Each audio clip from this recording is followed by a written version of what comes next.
Alors, Antoine a réussi 11 bonnes réponses relativement à 10 de notre participant de la Sylvie. Mais aujourd'hui, tout le monde est gagnant, alors c'est lui qui ne va pas parler vite.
Rebonjour à la maison, bienvenue au Centre Vidéotron à Québec pour la 62e édition du tournoi international de hockey. Puis oui, place maintenant à la finale de la classe double lettre, donc 2A, une équipe notamment de la grande région de Québec, l'équipe des Rorquals de Charlevoix contre l'Avalanche du Colorado. Ouais, une équipe qui a peut-être déjà évolué également tout près de nous ici même à Québec. N'en demeure quand même qu'aujourd'hui, on parle d'une équipe puis oui, d'entrée de jeu, je vous présente les Rorquals de Charlevoix, une équipe qui a une fiche de 4-1 depuis le début du tournoi, une équipe qui a une progression exceptionnelle, surtout au cours des 2 derniers mois.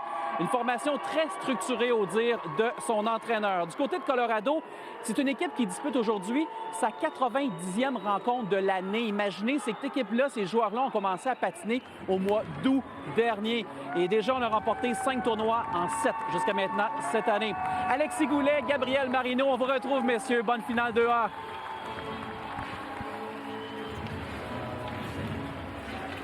Merci Louis-Simon. Alors que Gabriel, on se retrouve pour la deuxième de nos 3 finales d'aujourd'hui. Un duel opposant les Rorquals de Charlevoix à l'Avalanche du Colorado dans la catégorie 2A. Qu'est-ce qu'on surveille? Bien, on surveille également que, Louis-Simon l'a mentionné, hein, on est au mois de mai. On n'est pas au mois de février comme habituellement pour le tournoi Pee-Wee. C'est peut-être le dernier match d'une belle saison pour ces deux équipes. Et c'est aussi un match au Centre Vidéotron pour une équipe locale contre une équipe internationale, donc des États-Unis, l'Avalanche du Colorado. Les Rorquals qui ont en effet une belle progression dans ce tournoi même parce que ça a failli se terminer rapidement pour eux. Défaite de 6-0 en partant ici au Centre Vidéotron. Donc certainement qu'on voudra marquer un but devant le Grand Amphithéâtre de Québec, devant parents et amis. Mais ensuite, on a gagné en fusillade contre les pionniers de Nord-Ouest et ça a donné ensuite des ailes à l'équipe qui a remporté ses 3 matchs suivants pour se retrouver aujourd'hui en grande finale au Centre Vidéotron pour revenir ici devant leurs partisans contre l'Avalanche du Colorado qui a connu un très bon tournoi. Vraiment qui n'a pas laissé grand-chose à ses adversaires, qui a affronté l'équipe qui a battu les Rorquals de Charlevoix en début de tournoi, Pownell Red Devils par la marque de 4-1 et en demi-finale, les Mariners de Eastern Shore par la marque de 4-2. Donc, ça va être à surveiller. Oui, on s'attend à un très bon match. Et d'ailleurs, le Colorado, lui, avait très bien commencé son tournoi avec une dégelée de 9-0 face à Lachenay. C'est une bonne façon de prendre la confiance pour un tournoi qui est long sur une semaine comme ça, là. Et l'équipe du Colorado également est une habituée du tournoi international de hockey Pee-Wee de Québec. On sait que c'est une édition où il y a eu beaucoup de difficultés d'organisation, où on a dû reporter de plusieurs mois. Mais à travers les équipes qui reviennent année après année, comme les Bears de Hershey par exemple, l'Avalanche du Colorado, il y est toujours aussi. Et souvent de grandes performances dans la classe 2A aujourd'hui. Donc, l'équipe qui représente l'Avalanche du Colorado. De la manière que ça fonctionne là-bas, c'est une équipe donc qui a gagné son tournoi local pour avoir le bonheur de représenter son équipe de la Ligue nationale de hockey. Donc, c'est les Littleton Hawks du Colorado qui représentent l'Avalanche aujourd'hui. Ce serait la deuxième fois seulement, la première en plus de 10 ans que l'organisation sera en finale du tournoi Pee-Wee. Pour son entraîneur Matthew Adams, on dit que la progression dans le jeu de l'équipe après que la période soit commencée, que le match soit commencé, c'est ça qui est le plus important. Et donc, ils sont ici en finale aujourd'hui. Oui, on l'a mentionné un peu plus tôt, là. Jouer au hockey de août à mai, ça commence à ressembler à une équipe professionnelle, ça. Même dans le Pee-Wee, c'est une très, très, très longue saison qui se termine aujourd'hui au Centre Vidéotron. En effet, c'est plusieurs mois d'entraînement. C'est un endroit dans le monde qui a peut-être été moins ralenti par la pandémie que d'autres. Donc, peut-être un avantage aussi pour l'Avalanche du Colorado. Les joueurs à surveiller pour eux, le numéro 7, Colton Leon, qui a 10 points jusqu'ici dans le tournoi en 4 rencontres. Et il est à égalité au sommet des marqueurs de la classe 2A avec un représentant des Rorquals de Charlevoix, Maël Tremblay. Donc, ce dernier porte le numéro 11 pour l'équipe en bleu marine cet après-midi. Et également la gardienne Sydney Kelm, qui a très bien fait depuis le début du tournoi, qui a gardé les buts pour la majorité des matchs. Oui, tu as parlé de Maël Tremblay du côté des Rorquals de Charlevoix. C'est tout le trio qui est à surveiller, là. Donc, le numéro 13, Nathan Ouellette, le numéro 5, Émile Bouchard et bien sûr le numéro 11, Maël Tremblay, qui a 6 buts, 4 passes, 10 points en 5 matchs dans ce tournoi-ci. C'est vraiment le trio qui fait performer Charlevoix présentement. Oui, et du côté donc des Rorcal, l'entraîneur, c'est Jérôme Tremblay. Ça fait 20 ans qu'il fait ça. Et c'est le fun de voir des gens comme ça qui s'impliquent année après année, qui donnent du temps parce que si c'est pas bénévole, c'est pas payé cher être entraîneur au niveau M13. Et donc, il a fait 2 participations comme joueur et maintenant, il en est à une 5e participation comme entraîneur. Et il a même participé à ce tournoi Pee-Wee de Québec comme arbitre à une occasion puisqu'il est de la région, de la grande région de Québec. Donc, bravo à Jérôme Tremblay donc, de s'impliquer autant pour l'équipe des Rorcal. Oui, on en parlait, là, Jérôme Tremblay, entraîneur depuis plus de 20 ans. Ça, c'est un très gros élément important pour les Rorcal. On va savoir s'ajuster, selon moi, si le début de match est pas comme qu'on le souhaite. On a vu jouer ensemble l'Avalanche ce matin avant la diffusion des finales contre Eastern Shore. C'est vraiment une équipe qui, en 2 temps, 3 mouvements, peut se mettre au compteur. Oui, exact. Ça a été une très bonne demi-finale au cours des dernières heures au Centre Vidéotron. Et c'est un 2e match, donc en quelques heures pour Colorado. Du côté de Charlevoix, on s'est qualifié pour cette finale. Hier après-midi, donc on a même hier après-midi, donc on a quand même presque 24 heures de repos pour l'équipe locale. Je ne sais pas si ça pourra donner un certain souffle en début de match, ou peut-être même en fin de match si l'Avalanche devient un peu fatiguée. C'est une grosse semaine pour ces jeunes joueurs de hockey Pee-Wee de 10 et 11 ans. C'est 5 matchs, 6 matchs pour ces 2 équipes. Et ça, c'est sans compter les matchs hors concours également, parce que c'est une belle semaine à Québec. Donc ça en fait pas mal. Et il va falloir surveiller l'énergie tout au long de ce match. Mais c'est sûr par contre que l'effort et le désir de vaincre va être là pour 100% des joueurs et joueuses. Alors qu'on aperçoit Sidney Kelm, le numéro 1 de l'Avalanche du Colorado, qui sera la cerbère pour ce duel cet après-midi. On est à quelques instants de la mise en jeu pour ce duel opposant Charlevoix et l'Avalanche. Du côté des Rorcal, on voit c'est Philippe Néron qui est devant le filet. Alors, mesdames et messieurs, bon match. La rondelle est déposée et c'est repris rapidement par Colton Lane, qui a 10 points en 5 matchs dans ce tournoi. Il est très imposant sur la glace, notamment. Là. En effet, plusieurs grands joueurs sur ce premier trio de l'Avalanche. On voit le numéro 9, le numéro 16 également imposant. Alors qu'il est hors jeu, là, il va falloir se réorganiser du côté des Rorcal. On est rentré trop tôt du côté de Bouchard. Et clairement, ici, la foule au Centre Vidéotron a ses favoris en ce début d'après-midi. L'Avalanche, c'est quand même une équipe appréciée habituellement. Mais quand tu as une équipe de la grande région de Québec en finale d'une catégorie comme celle-là, c'est sûr que la foule est plus du côté des Rorcal. Oui, exactement. Et en raison de la distance, là, fin intéressante du côté des Rorcal, une seule pratique par semaine. Contrairement à une équipe du Colorado qui a été bien mieux rodée, s'entraîne beaucoup plus souvent et joue ensemble depuis août, ça pourrait être une des différences dans ce match-là aussi. Là. Et c'est tout un accomplissement de se rendre en finale du tournoi parce qu'également c'est un petit bassin de joueurs à Charlevoix. Oui, vraiment. Alors l'action est reprise là. Alors qu'un joueur fait une chute, c'était le numéro 12 Didier Lavoie. C'est repris. Oh, le tir, ça rate à la gauche de Kelm. C'est repris maintenant au territoire, mais c'est maintenant repris par l'Avalanche qui tentera d'organiser une sortie. La rondelle est un peu trop loin. On dégage. C'est Trey Packard qui les remet dans le fond. Ce sera repris par Colton Lane. Lane toujours. Bien poussé par Mathias Véro dans le coin. Il y aura pénalité. On aura retenu chez l'Avalanche. Oh, là, on s'en va. C'est Lévesque, là, seul devant le filet. Tire! La rondelle semble avoir été stoppée. Oui. Bel arrêt de Kelm en début de match. Pendant quelques secondes, quelques instants, on n'était pas certain par contre d'où la rondelle se retrouvait. Mais de toute façon, c'était gagnant-gagnant pour les Rorcal. C'était soit un but ou un avantage numérique. Et finalement, ce sera cette deuxième option. Justement, Colton Lane qui a accroché en zone offensive. Et ça, on veut pas voir ça, des pénalités à 200 pieds de ton filet.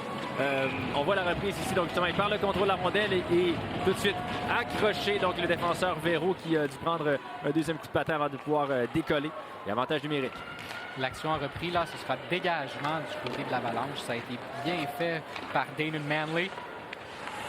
On devra réorganiser l'attaque du côté des Rorcal, mais c'est repris par Kalen Porter dans sa zone. Il reculera. On souhaite brûler du temps là, en désavantage numérique. Porter toujours évite son coéquipier. Porter remet dans le fond. Ce sera un dégagement complet jusqu'à Philippe Néron. Le numéro 4, Porter, dont tu parles justement, joueur haïtien. Il a survécu au tremblement de terre à Haïti et ensuite il a été adopté quelques jours après, vit au Colorado depuis. Donc, joueur avec une histoire fascinante. Très belle histoire. Repris par le Colorado, là, on dégage son territoire alors qu'il reste une 15 à la pénalité au numéro 7, Colton Lynn. Et le jeu s'arrête. On reprendra en zone centrale. Il a d'ailleurs été établi comme joueur à surveiller, Kellen Porter, par son entraîneur Matthew Adams de l'Avalanche du Colorado. Puis on l'a bien vu ici. Joueur, jeu d'une grande intelligence, que de prendre la rondelle en zone défensive, que de perdre du temps justement en désavantage numérique, que de contrôler la rondelle. Belle patience de sa part. L'action est reprise, là. Le dégagement sera accepté et ça ira jusqu'à Didier Lavoie qui reprendra derrière son filet pour réorganiser l'attaque. Lavoie laisse pour Ouellet avec de la vitesse. Ouellet s'avance. Toujours. Oh, il devra sortir. C'est repris par la suite par Maël Tremblay. 10 points, lui, jusqu'à présent dans le tournoi. La passe pour Ouellet. Ouellet, le tir, ça touche l'extérieur du poteau. Ce sera repris. Et le dégagement, à l'extérieur directement. Et ça, c'est une pénalité au niveau junior majeur et en haut pour avoir dégagé la rondelle. Ce ne sera pas le cas au niveau Pee-Wee. Mais on reprendra tout de même la mise en jeu à la droite de la gardienne Sydney Kelm, qui a été la gardienne la plus occupée depuis le début de ce match. Oui. Et là, ce sera Émile Bouchard à la mise en jeu face à Owen Hayes. Ça a été remporté par Hayes et la rondelle sortira. C'est maintenant Trey Packer dans son adverse. Faible tir jusqu'au gardien, c'est stoppé par Néron. On reprendra et on se réorganisera du côté des Rocals. 30 secondes à la punition numéro 7. Colton Lyon. On rentre dans son adverse, c'est Ouellet. Ça mène devant le filet. Accroché. Finalement, la rondelle quittera. Il faudra se réorganiser, là. Véro dégage, c'est stoppé. Tremblay, Maël Tremblay qui met une bonne pression, là, face au numéro 15, Rémi Karsh. Karsh manœuvre bien. Belle passe pour sortir de son territoire. Ça visait le numéro 9, là, Owen Hayes, qui dégage jusque sur le gardien, Philippe Néron, qui arrête facilement le disque. Repris par Tremblay. Tremblay est en train de sortir de zone, pousse plus loin. Ça lui revient. Tremblay. Oh, et c'est maintenant Ouellet, là. Le tir par-dessus le filet. Beau jeu, là, de Lévesque qui tentait de maintenir en zone adverse, mais ce sera repris par Kawasaki. Belle sort, on s'organise. Kawasaki encore qui reprend. Revirement, là, pour les Rocals. Le tir stoppé facilement par Philippe Néron, encore une fois. Un petit gardien, Philippe Néron, quand même. On en a vu des plus grands depuis le début du tournoi, même Sydney Kelm de l'autre côté.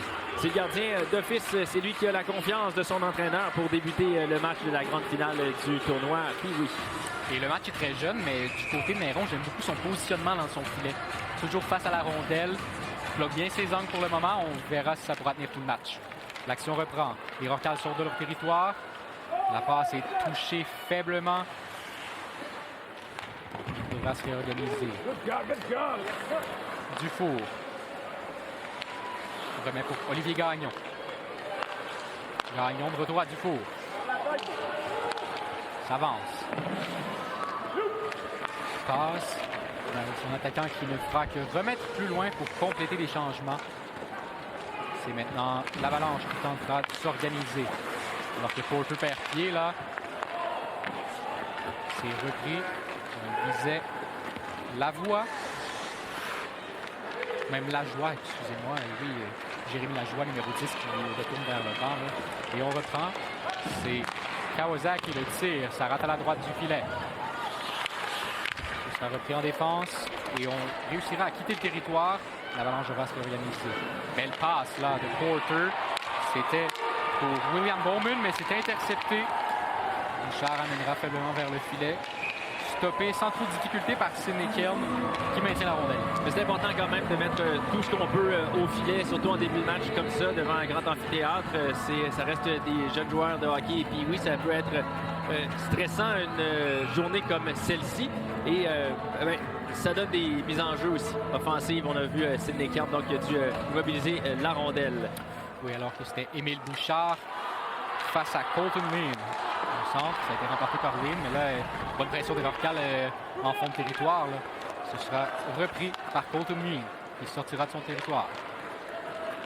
Ligne toujours, bonne passe vers Owen Hayes. C'est intercepté. Et on relancera, on visait Ouellet, mais c'est la passe manquait de précision. C'est finalement le Colorado qui se réorganisera. Packard. Passe vers Colton Leon. Dans le coin. Leon toujours. Avec la rondelle, cherche un coéquipier, remettra dans le fond pour Owen Hayes derrière le filet. Hayes tente de remettre devant. Ça a été repris et intercepté par les Rorcal qui tentent d'organiser une attaque avec Maël Tremblay. Tremblay s'amène. Ah, il n'aura pas la chance de tirer malheureusement. Il perd pied. C'est repris par le numéro 7, Colton Leon, encore une fois, qui a beaucoup la rondelle depuis le début du match. C'est le gros trio de l'Avalanche, ça, ces trois-là. C'est Owen Hayes, Trey Packard, Colton Leon. Les trois sont dans le top 5 des marqueurs donc, de la catégorie 2A. Donc, c'est certain qu'on va les voir souvent sur la patinoire. Tremblay remet pour Ouellet. On avance à 3 contre 3. Le tir, ça rate la cible. Repris par Tremblay dans le coin. Tremblay toujours avec deux joueurs. Là, un beau repli défensif de Remy Karch. Qui est venu soutirer le disque à Ouellet. Et on sortira pour l'Avalanche malgré les deux joueurs collés. On visait Kawasaki, la passe trop forte. Même chose du côté de Ouellet et le dégagement sera refusé.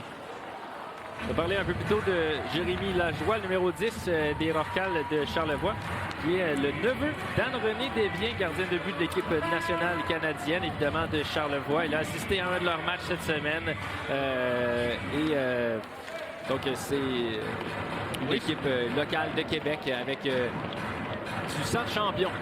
Exactement. Une personnalité qui est plaisante à avoir dans son entourage. Une personnalité aussi qui doit avoir inspirante, qui doit avoir de l'expérience à remettre à ces jeunes-là si elle a eu la chance de leur discuter, sans aucun doute.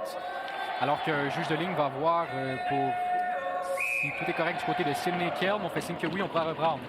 À la droite de Philippe Néron. C'est gagné par les Rorcal qui maintiennent dans leur zone. Deux joueurs d'Avalanche maintenant mêlés à 4 dans le coin pour la rondelle. Il y a Olivier Gagnon qui est là, plusieurs joueurs. Le 14, Mason Hurt pour l'Avalanche. Et finalement, ça ressortira avec Harry Gelfin dans le filet. La passe est manquée et on se réorganisera. C'est maintenant Lévesque. Belle feinte là, qui tente d'amener ça au filet. Mais on a très bien joué en défense là, du côté de Joseph Bozek. La rondelle ressort.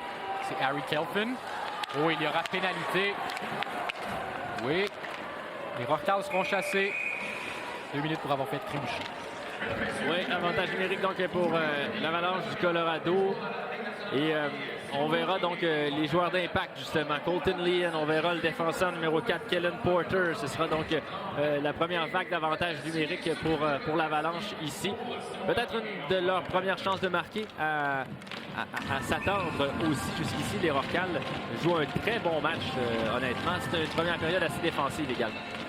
Oui, rapidement, on verra un tir là, qui est stoppé à la droite de Néron. L'Avalanche déjà qui s'installe en territoire de Charlevoix. On voit Colton Leon. Il remet dans le coin à son coéquipier. On ramène à la pointe à Hayes. Hayes le tire. Ça rate à la gauche. Bien stoppé par Néron encore une fois. Derrière le filet, là, c'est Olivier Gagnon qui travaille fort pour essayer de sortir la rondelle, mais ça revient à la pointe à Porter. Porter le tire, dévie en avant. Et la rondelle est bien stoppée encore une fois par Philippe Néron. Ça n'ira pas plus loin. Très calme, Philippe Néron. On en a parlé un peu. Un petit gardien, mais semble extrêmement solide. Et on voit la reprise ici de Porter qui prend un lancer au filet. Beaucoup de trafic. Ça dévie, ça se retrouve devant le gardien et immédiatement donc met la mitaine pour immobiliser la rondelle. Et à la mise en jeu précédente, il a également effectué un très bel arrêt face à Owen Hayes. La rondelle est remportée par l'Avalanche. On remet jusqu'à Porter à la pointe. Vers Leon dans le coin. Leon jusqu'à Trey Packard. Et la rondelle sortira. Dégagement réussi pour les Rorcal. Il reste 1-20 à la pénalité au numéro 9, Maxime Tremblay. On se réorganise là du côté de Porter derrière son filet. Change de côté. On ramène ça à Kawasaki. Kawasaki, belle passe devant pour Leon. Il s'est échappé. Finalement, ce sera Gagnon qui dégagera. Oh, bien joué au vol là de Leon. Il maintient ça. On rapporte ça derrière. C'est passé de Hayes à Porter. Jusqu'à Colton Leon. Encore une fois, Packard maintenant. On remet vers Hayes. Hayes aux oreilles. Derrière le filet pour Leon. Leon toujours. On remet la pointe jusqu'à Packard. Packard le tire. Bel arrêt, le retour, le but! C'est fait. Blake Kawasaki fait 1-0 pour l'Avalanche. Sur un retour de lancer, Bon lancer de Packard, met la rondelle au filet. Le gardien du Rorcal, Philippe Néron, fait l'arrêt initial, mais le défenseur le surveillait, mais pourtant Kawasaki avait le dessus physique, était donc mieux placé et a réussi à enfiler l'aiguille. Leon qui passe à son coéquipier à l'attaque, Packard qui lance le retour devant le filet, Kawasaki qui a pu en profiter. Malheureusement pour le Rorcal, on ne marquera pas le premier but en finale du tournoi à Pee-Wee. Et encore une fois, là, on ne peut pas mettre le blâme sur Philippe Néron. Il a réalisé le premier arrêt. C'est simplement Kawasaki qui était bien placé devant le filet pour faire 1-0. Alors que l'action reprendra. C'est remporté par les Rorcal et on dégage jusqu'au fond. Ce sera repris par Manley derrière son filet. Manley laisse pour Remy Karsh. Karsh montrant la rondelle. Accompagné de Kawasaki et Earth. Toujours Karsh. Karsh s'amène dans zone adverse. Karsh petit vers le filet. Néron décide qu'on n'ira pas plus loin. On reprendra à sa gauche. Encore une fois, il met la vitesse directement sur la rondelle. On n'ira pas plus loin. Belle vitesse dans cette incursion offensive de la part de Remy Karsh. Prend la rondelle derrière son filet et attire des joueurs. Ensuite, réussit à faire une incursion, amener une rondelle au filet. Bon, qui n'était pas un jeu dangereux, mais quand même, elle a bien démontré toute sa rapidité. On reprendra. C'est Mason Earth qui remporte la mise en jeu jusqu'à Manley. Tire vers le but, c'est dévié. Oh! Kawasaki a failli en mettre un deuxième. Au bâton élevé, on siffle l'arrêt du jeu. Donc, de toute façon, ce but n'aurait pas été accordé puisqu'on a touché plus haut que la hauteur permise. Kawasaki a fait dévier, mais quel arrêt ici, donc, de Néron, encore une fois. Quelle présence d'esprit que de voir le lancer élevé, mais aussi la déviation tout près de lui. Il réussit à tirer la jambière droite et en plus donner un retour dans le coin. C'est exactement ce qu'on montre aux jeunes gardiens de but. Garde son équipe dans le match pour le moment. Philippe Néron. La rondelle reviendra jusqu'à Sidney Kern dans sa zone. C'est repris par Remy Karsh. Karsh dans sa zone bataille. Obtiendra de l'aide de Mason Earth. Earth derrière son filet. On relance, remet à Karsh. Karsh vers Kawasaki. Kawasaki perd la rondelle. C'est intercepté par les Rorcal qui dégageront dans le fond. Et il y aura pénalité à l'Avalanche en fin de période. Oui, à 23 secondes de la fin de cette première période. Donc, c'est un peu ce qui a changé le momentum. En début de match, le Rorcal avait les meilleures chances de marquer. On a pris une pénalité et là, l'Avalanche a pris les devants. Peut-être que le momentum changera à nouveau.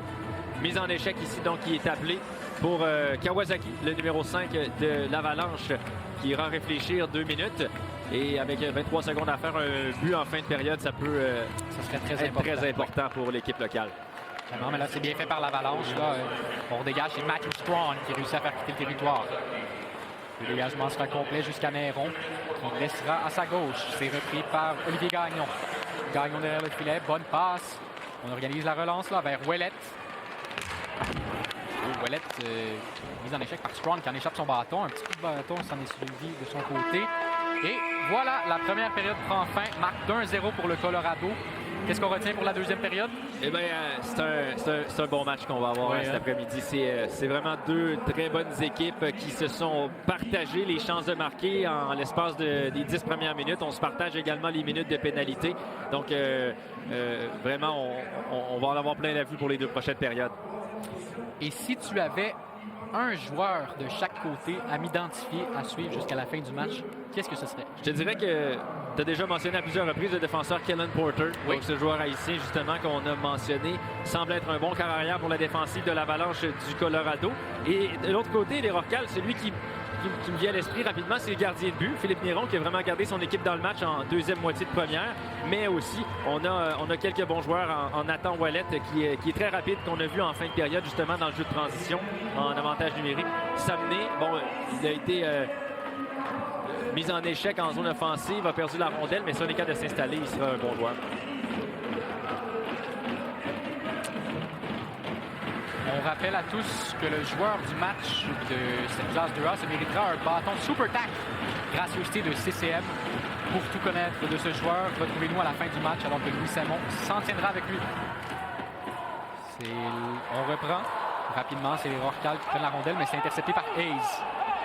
Hayes maintient la rondelle, dégage dans le fond alors que l'Avalanche a encore 1,25 à écouler en désavantage numérique. Ce sera repris dans le coin. Une belle montée là, alors qu'on voit c'est Véro qui monte en zone adverse, toujours avec le disque. Véro derrière le filet maintenant. cherche un coéquipier à qui rendre la rondelle. Ce sera fait jusqu'à Tremblay. Maël, celui-ci. Tremblay. Derrière le filet, toujours avec le disque. On remet derrière. Le tir, c'est bloqué. Beau jeu de Colton Lyon qui s'amènera seul devant Néron. Bel arrêt. Quel beau jeu défensif ici. Donc, du défenseur des Rocals qui est bien venu défendre son gardien, ou du moins gêner suffisamment le numéro 7 de l'Avalanche, Lyon. Oui, si je ne m'abuse, là, c'était Zachary Dufault qui est venu en repli pour... Il y aura une pénalité pour le Rocal. On a répliqué donc un jeu défensif de l'Avalanche qui a fait avorter cette attaque. Un coup de bâton de frustration. Et c'est annoncé avec vigueur par l'officiel, là, vraiment. Oui, sans équivoque. Tremblay donc s'amène à 1 contre 4. Peu de chance, il voulait aller en zone centrale. Strong dit non, tout simplement. Un petit coup de bâton par la suite au numéro 9. Et l'arbitre était tout prêt pour sévir contre ce geste. Et ce sera 4 contre 4 pour les 34 prochaines secondes. C'est comme ça qu'on apprend à cet âge-là, des coups de bâton comme ça. Il va s'en rappeler longtemps de celui-là et probablement qu'il ne le refera plus jamais. En espérant pour lui que ce soit que ce soit un 2 minutes complet. Exactement. Comme ça voudra dire que l'Avalanche n'aura pas marqué. C'est Strong qui amène le filet, tire le but! Matthew Strong tire dans la partie supérieure et c'est 2-0 l'Avalanche. Quel lancer donc de la pointe du côté de la mitaine de Philippe Néron qui n'a rien pu faire. Peut-être qu'il était gêné par la circulation, justement. On voit la reprise. Numéro 15, Rémy qui passe de l'autre côté. Le lancer est directement par-dessus la mitaine. Il était très près de l'arrêter, Néron, mais on double l'avance pour l'Avalanche du Colorado. Et c'était à 4 contre 4. Exactement. Donc on demeure à situation égale. Oui, on a vu rapidement là, Maël Tremblay qui sortait du banc des punitions avant de se faire dire par l'officiel mineur de rester au banc puisque c'était à 4 contre 4. Et c'est de cette façon qu'on poursuivra ce match. 2-0 l'Avalanche, 10-45 à faire. Et c'est repris là, Ouellet rapidement. Amené au filet, bel arrêt de Sidney Kerr. Ce sera repris par Ouellet. Intercepté maintenant, là, Rémy Karsh. Avec beaucoup de vitesse. Oh! Encore une fois. Et la foule rouspète ici, Oui. Il y a eu quelques moments qu'on aurait pu appeler dans les derniers instants, mais encore une fois, c'est les Orcals qui se font prendre avec une mise en échec contre Rémy Karsh en zone centrale. On a tenté de jouer le plus serré possible. La rondelle n'y était plus, Alexis.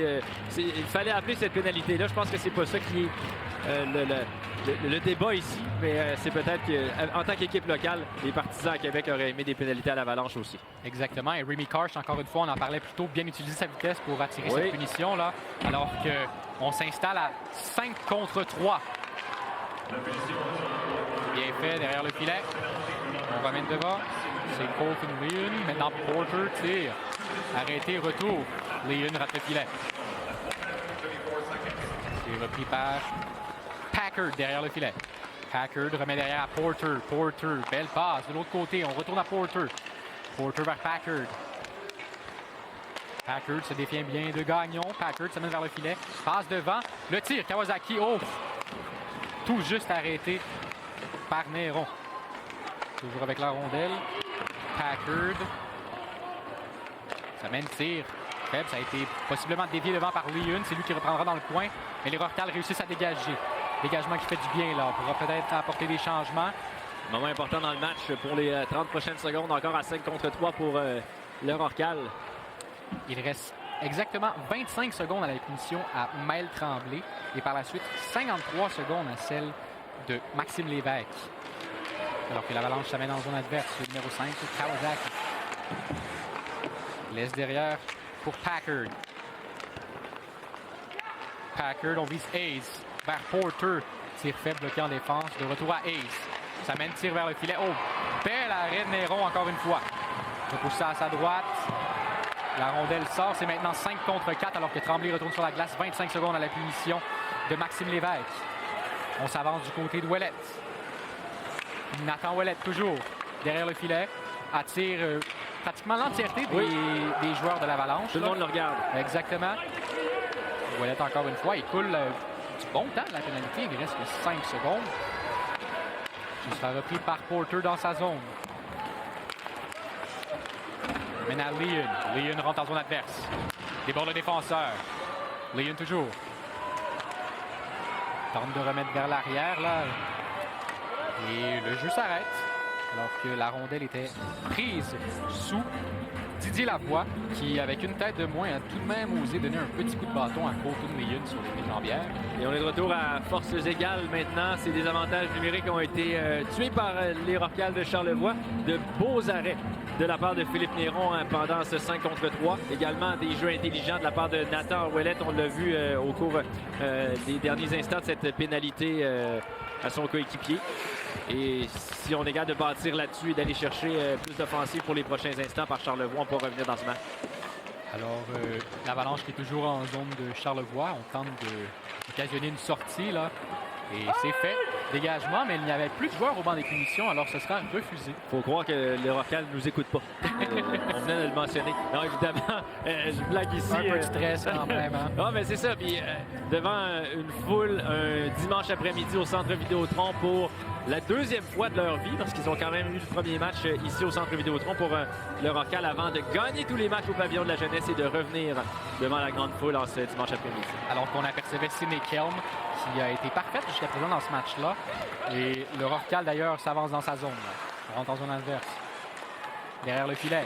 Oh, tentative de tourniquet qui avorte. Ça sera repris par Didier Lavoie qui lance à côté du filet. Et la rondelle sortira du territoire de l'Avalanche. On se réorganise encore une fois. C'est Lajoie qui reprend. On mène un tir vers le filet. Ça rate à la droite de Kelm. On se réorganisera du côté de William Bowman qui tentait de remettre un de ses coéquipiers. Ça avorte. C'est William Bouchard qui remet derrière le filet maintenant. Oh, passe-moi ici du côté de Matthew Strong.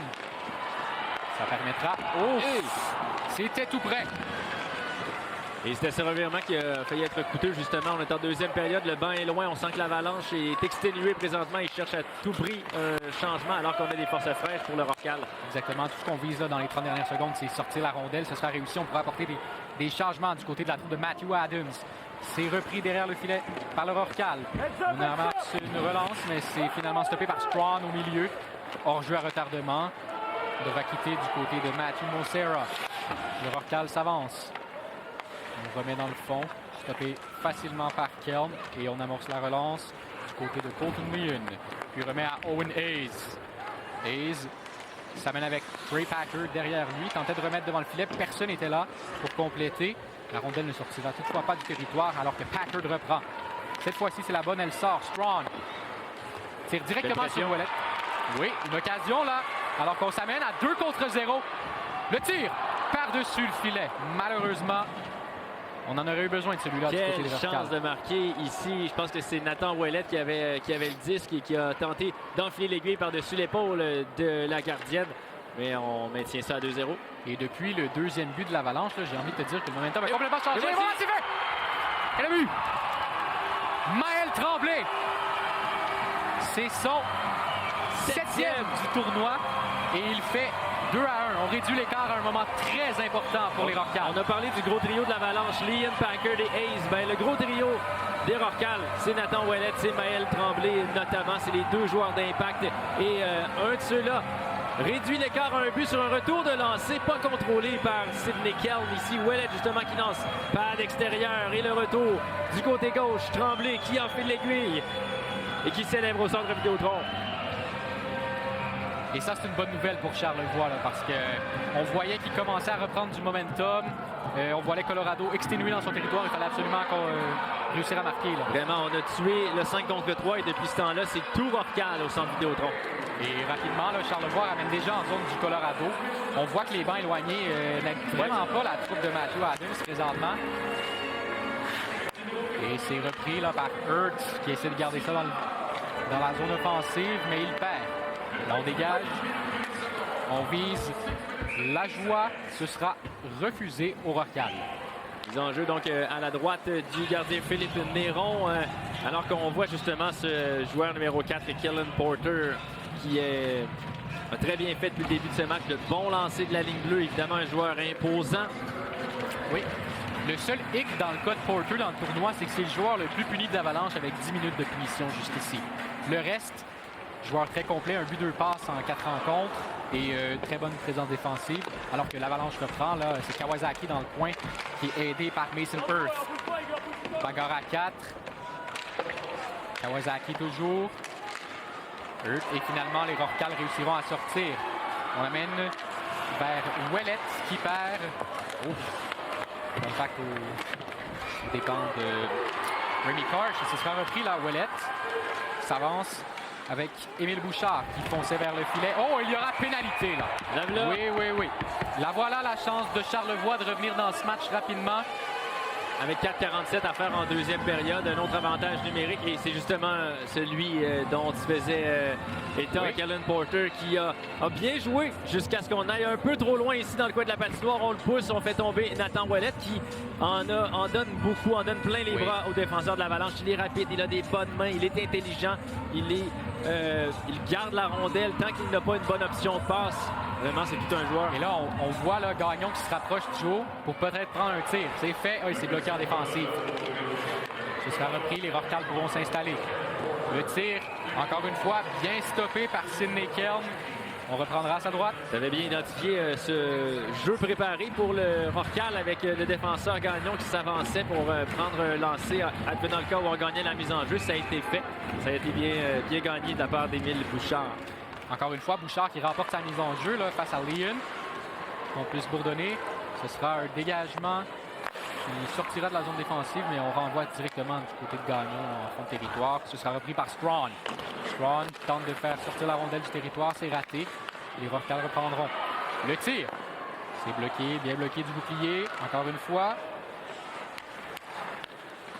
Beau passe devant, personne présentement qui était prêt pour aller la chercher. Beau jeu. Oui, Gagnon bien fait là. Deuxième effort qui permet de garder la rondelle en territoire. On lui remettra le disque encore une fois. Gagnon. Belle passe à Ouellet. Oh! On visait le jeu parfait. Et là, coup de sifflet, il y aura pénalité. Double échec. Double échec. Et un autre avantage numérique pour les Rorcal. Ça se passait devant le filet. Défenseur qui était un peu trop agressif. Défenseur numéro 33, Matthew Strawn, qui est pris en défaut. Et ce sera un 5 contre 3. Oui, auteur d'un but ce soir, cet après-midi, devrait dire Matthew Strawn.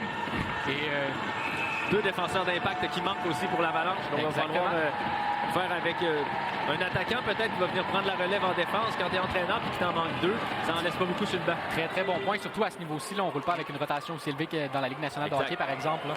Alors que les Rorcal s'installeront. Il reste exactement 1 minute 3 secondes ou 5 contre 3. Oh, belle passe devant pour Bouchard, le tir. Quel arrêt, encore une fois, de Sidney Kelm.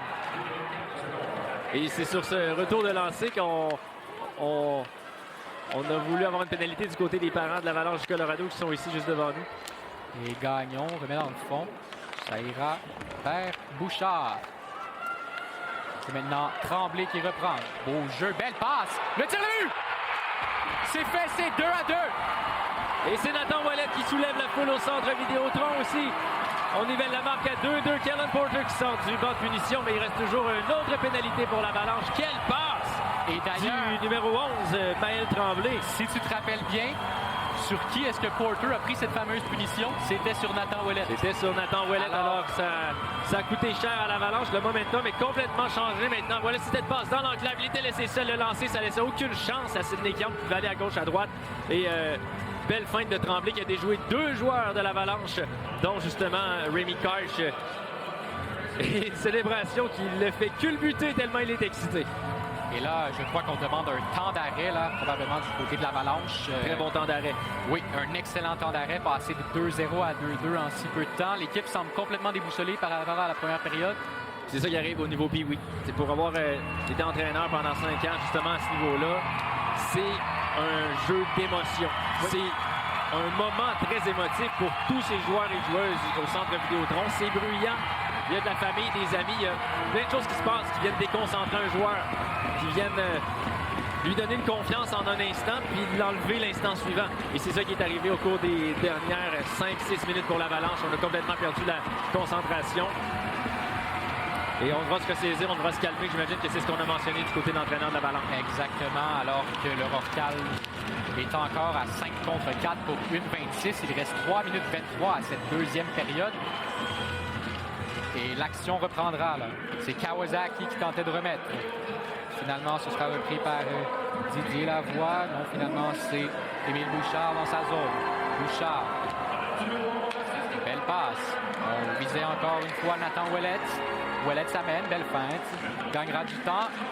Visait Bouchard devant le filet, mais bien joué en défensive. Oh, il y aura possiblement bâton élevé. C'est le numéro 12, Didier Lavoie. Et lorsqu'on touchera la rondelle, c'est confirmé. C'est beaucoup de Nathan Ouellet, c'est beaucoup de Maël Tremblay dans ces derniers instants également, ce changement de momentum. Les leaders de l'équipe, on voit des lettres sur leur chandail, certainement pas pour rien. Les joueurs qui, malgré l'adversité, alors qu'on tirait derrière 2-0, on continue de travailler fort en offensive, on fait prendre des pénalités à l'Avalanche et maintenant la marque est nivelée. Oui, on n'a jamais abandonné du côté des Rorcal, même à 0-2, le niveau d'émotion est encore dans le tapis et ça a payé. Il reste 2,45 en deuxième période. La marque est égale 2-2 entre les Rorcal de Charlevoix et l'Avalanche du Colorado. Alors que les Rorcal s'amènent en zone adverse. Oh, tir bien stoppé encore une fois par Sinekelm. Et on remet devant le filet. Et là, c'est Tremblay. Tir! Maël Tremblay. Encore une fois. Un troisième sans réplique. C'est son 8e du tournoi et son 3e point cet après-midi. 2 buts. Une mention d'aide pour le numéro 11. Un lancé en entrée de zone par le numéro 13, Nathan Ouellet. Bel arrêt de la gardienne Kelm ici, mais le retour qui était juteux devant le filet et ça a permis au Rorcal de reprendre le contrôle du disque et un lancé. Avec un angle restreint, je pense que Kelm va s'en vouloir quand même d'avoir laissé passer ce troisième but. Oui, on se rappelle là, sur le premier but de Tremblay, encore une fois, il avait réussi à se faire oublier par la défensive de l'Avalanche, une de ses qualités, selon moi, dans son jeu qu'on voit cet après-midi. Et maintenant, c'est 3-2 pour Charlevoix, 2:30 à faire en deuxième période. On a quand même de l'énergie du côté du banc de l'Avalanche. On voit les joueurs debout, on a tapé sur la bande. On sent qu'on reste positif malgré ce changement drastique de momentum. Oui, et là, il y aura hors-jeu pour les Rorcal. On reprendra en zone centrale. J'ai le goût de te dire, c'est peut-être 3-2. On a vu le momentum changer de côté, mais ce match-là est tellement loin d'être terminé. Ah ouais, c'est beaucoup de bon hockey encore devant nous. 2 minutes 20 à faire en deuxième et la troisième, c'est un 15 minutes. Puis on pourra profiter pour l'Avalanche. Je pense que cet entracte ne peut pas venir plus assez rapidement présentement. Oh, et là, c'est Colton Leon qui est en train de trembler avec lui au sol. Pas de punition. Et là, on reprend avec Kellen Porter qui sort. Porter. Oh, et là, contact qui crée un hors-jeu du côté de Hayes. Pas de punition, simplement un hors-jeu. Et je t'ai dit, c'est beaucoup de Ouellet, c'est beaucoup de Tremblay également pour les Rorcal.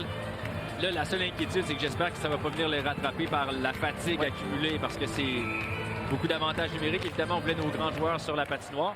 Il va falloir se reposer et arriver être encore efficace en troisième. Oh, le tir rate tout juste à la droite de Philippe Néron. Et là, on a une chute de Porter. Ça créera possiblement un 2 contre 1. Oui, c'est cela. Tremblay s'amène. 2 contre 0.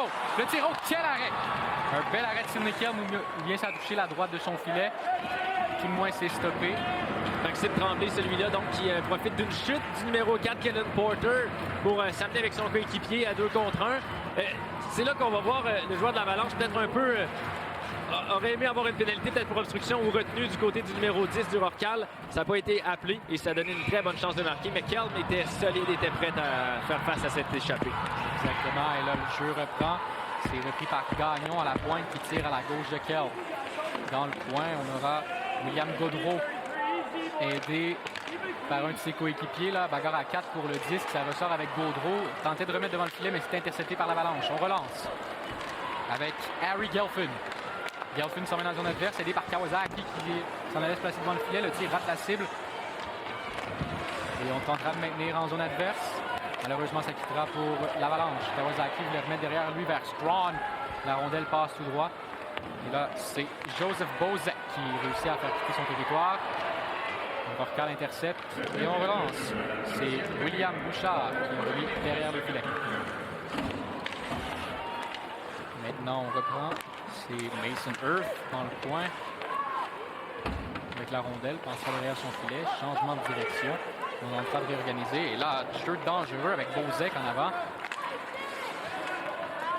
Et oui, clairement, là, la période ne peut pas finir plus rapidement pour l'Avalanche. On les sent complètement débordés dans leur désorganisés. Il n'y a plus personne qui veut de cette rondelle. Et c'est décevant pour un entraîneur, ça, d'avoir pris un temps d'arrêt, d'avoir essayé de calmer ses joueurs. Le tir, un arrêt encore une fois de Sinekelm. On remet dans le coin. C'est Gagnon à la pointe. On remet de l'autre côté jusqu'à Véro. Véro tire vers le filet, bien bloqué en défense par Strawn. Dans le coin, c'est repris par Nathan Ouellette qui sera aidé de Maël Tremblay derrière le filet. Il reste un peu moins de 10 secondes, maintenant 5. Est-ce qu'on aura un dernier tir dans cette période? Non, la rondelle quitte le territoire. Et c'est sur cette marque de 3-2 en faveur des Rorcals qu'on s'en retourne au vestiaire. Kawasaki aurait bien aimé avoir quelques secondes supplémentaires et s'amener rapidement devant le gardien Philippe Néron. Puis parlons-en un peu de Philippe Néron. On en parlait en première période. Il tient son équipe dans le match. C'était 2-0 pour l'Avalanche qui semblait en contrôle. Puis tout ça. Puis je suis certain qu'il y en a qui nous écoutent qui ne croyaient pas vraiment que le Rorcal pouvait revenir de l'arrière dans ce match-là. Mais finalement, les arrêts clés de Néron en fin de première ont été importants parce qu'il n'en a quasiment pas fait en deuxième. Exact. Ça a été l'affaire du Rorcal du moment que les pénalités se sont mises à tomber pour l'Avalanche.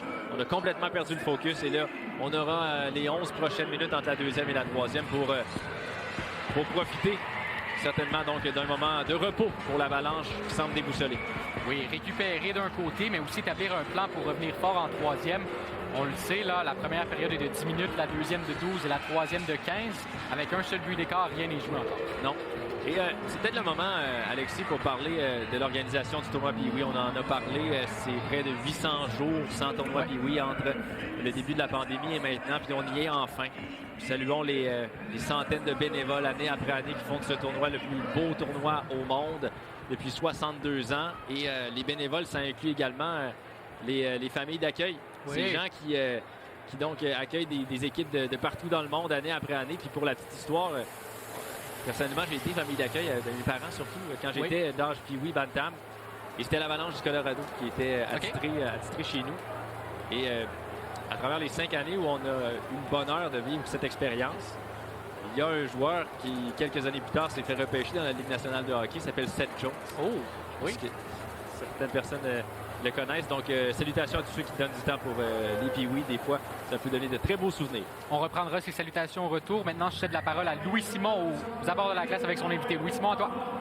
Oui, merci beaucoup, messieurs. Donc, on poursuit cet entracte. Vous savez, à chaque fin de rencontre, lorsqu'on vous présente les rencontres ici à TVA Sport, on vous offre l'entrevue avec le joueur du match CCM. CCM, c'est un partenaire de longue date avec le tournoi international de hockey Pee-Wee. Je suis en compagnie de Marc-Antoine Montblot, qui est officiellement gestionnaire marketing au détail pour CCM. Salut, Marc-Antoine. Salut, comment ça va? Ça va très bien. Merci d'être avec nous aujourd'hui. Je le disais d'entrée de jeu, c'est une longue et une belle association avec le tournoi Pee-Wee, hein? Tout à fait, c'est la 13e édition cette année. On s'est ennuyé, on a manqué une édition à cause de la pandémie, malheureusement. On est vraiment, vraiment heureux et fiers d'être de retour cette année. On vous sent fiers, on vous sent heureux. On jasait à peine quelques instants avant d'entrer en onde. Je sais que c'est important aussi d'être présent ici au tournoi Pee-Wee pour l'entreprise. De quelle manière l'association se manifeste pour vous? Tout à fait. Bien, en fait, on est une entreprise qui est basée à Montréal, donc on est au Québec.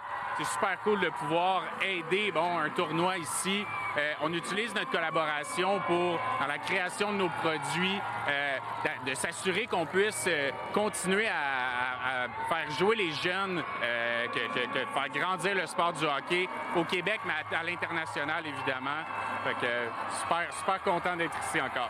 Donc, est-ce que j'en comprends, vous êtes à l'écoute, vous rencontrez les jeunes Pee-Wee. En réalité, c'est votre public du futur, c'est l'avenir du sport. Qu'est-ce qu'ils vous disent sur vos produits, ce qu'ils veulent retrouver dans leurs équipements de hockey? Bien, en fait, c'est super cool parce qu'on est capable de les rencontrer vraiment un à un avec nos équipes de produits. Puis les jeunes peuvent nous donner du feedback. Fait que ça nous aide vraiment dans le développement de nos produits. Ils veulent aller chercher des trucs différents. Fait que je peux pas en dire trop là-dessus. Mais on utilise beaucoup de ces petits insights-là pour la production de nos produits futurs. Ça va plus loin que de la couleur, là. Tout à fait. Tout à fait. Vraiment, au niveau de la technologie, on parle des produits qu'ils utilisent. On leur montre des produits qui vont sortir éventuellement. Puis on les fait, en fait, on s'assure qu'ils puissent les tester pour qu'on puisse aller rechercher vraiment ce qui est demandé et ce qui est recherché dans le marché. Donc, quand même, quelques exclusivités pour les jeunes hockeyeurs. Cette année, ils sont au nombre de 2400 quand même à passer par le centre Vidéotron et le pavillon de la jeunesse pour le tournoi Pee-Wee. CCM en 2022, c'est un nom qu'on connaît. C'est quoi CCM en 2022? CCM en 2022, c'est du produit de hockey innovateur, à l'écoute vraiment des jeunes et des jeunes joueuses et joueurs, pardonnez-moi. Fait que vraiment, 2022, on s'en va, on collabore avec des beaux événements, des bons partenaires, nos amis de l'entrepôt du hockey aussi avec qui on collabore pour cet événement-là, mais pour le futur du hockey aussi. Donc 2022, on y va! On y va. Puis c'est important de le dire aussi, c'est une entreprise dont le siège social est basé à Montréal et qui est présente à travers le monde. Absolument, absolument. On est fiers vraiment d'être ici au Québec, de pouvoir avoir la conception de nos produits, nos ingénieurs, nos équipes marketing, nos équipes des ventes qui sont ici, mais pour évidemment amener nos produits à tout le monde à travers la planète.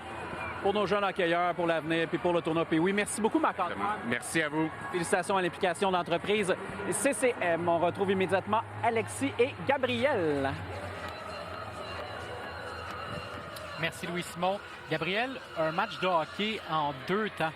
Premièrement, l'Avalanche qui a pris les devants. Par la suite, les Rocals qui sont revenus de l'arrière. Et des momentum qui ont changé grâce à des avantages numériques de part et d'autre en partant le match. Donc, avantage numérique. Ici, on a le numéro 7 face à son coéquipier. Le lancer et le retour. Enfilé l'aiguille par Kawasaki. Donc, ici, pour prendre les devants. 1-0, un retour qui n'était pas contrôlé, malheureusement, par Philippe Néron et la défensive qui n'a pas pu faire le ménage devant le filet. Deuxième but par la suite, une passe transversale des défenseurs et c'est le 33.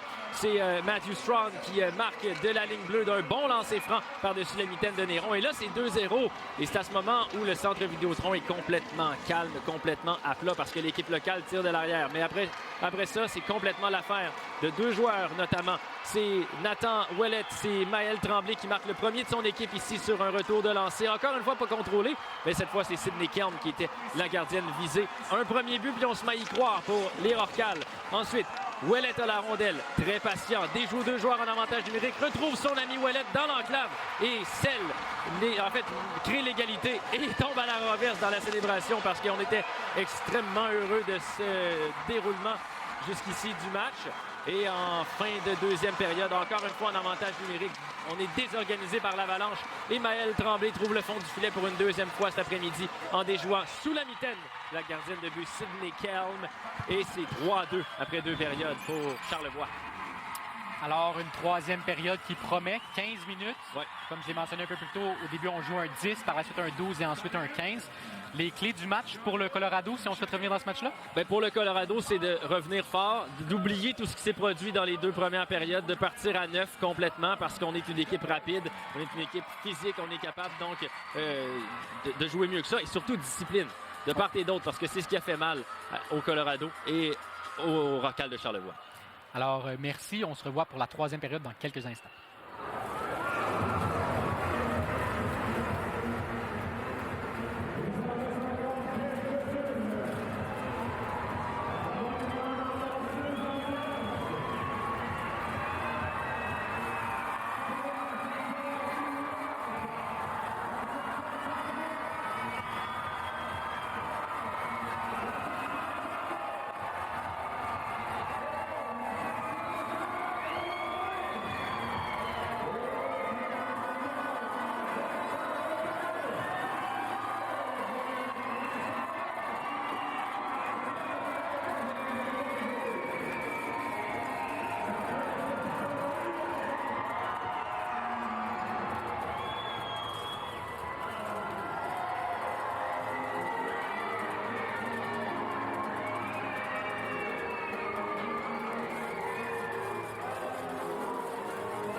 période vous est présentée par Rogers.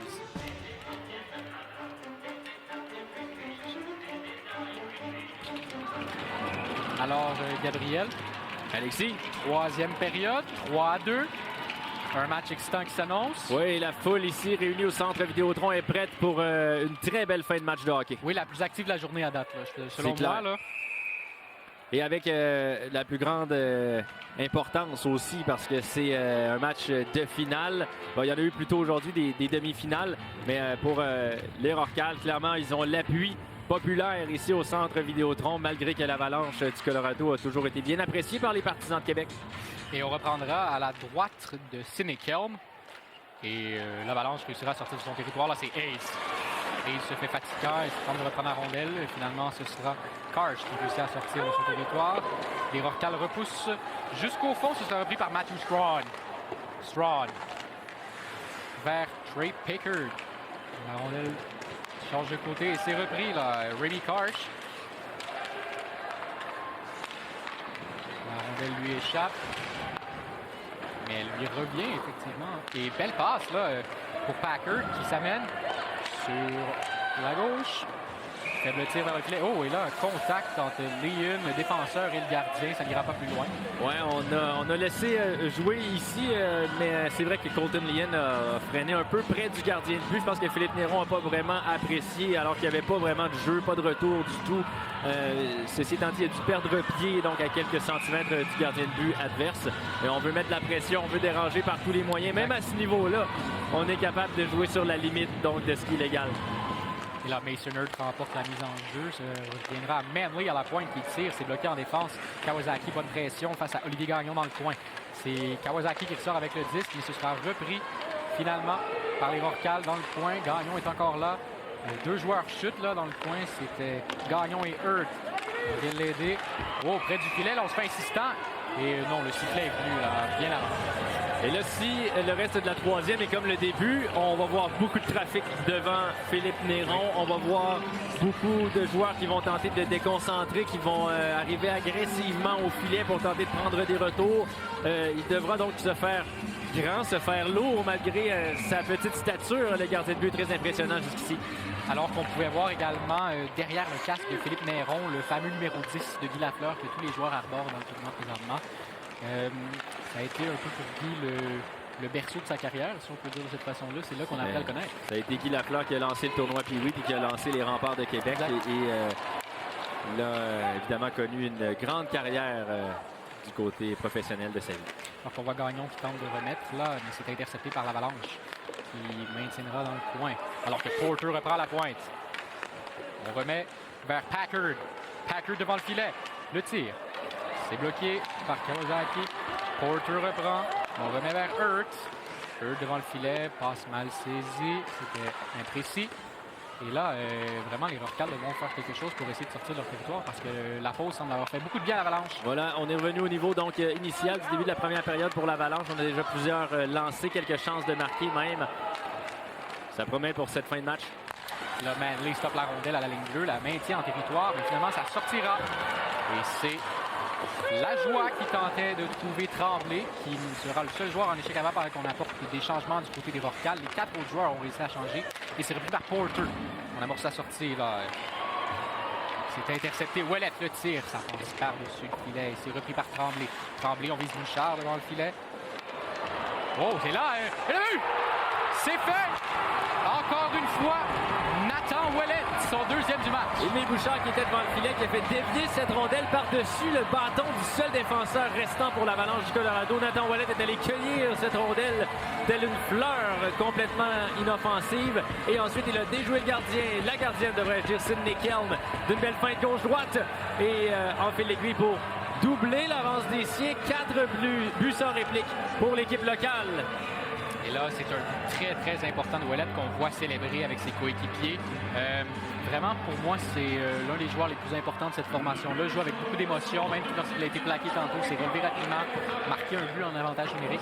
C'est clair, on n'arrête pas de patiner, puis on chiale pas auprès des officiels. On fait le travail, on se dit que c'est des professionnels qui vont réussir à appeler les pénalités. Vraiment, c'est deux joueurs très inspirants pour leur coéquipier. Alors que la voix reprend la pointe, là, c'est Bouchard devant le filet qui tentait de reprendre, mais c'est repris par Packard pour l'Avalanche.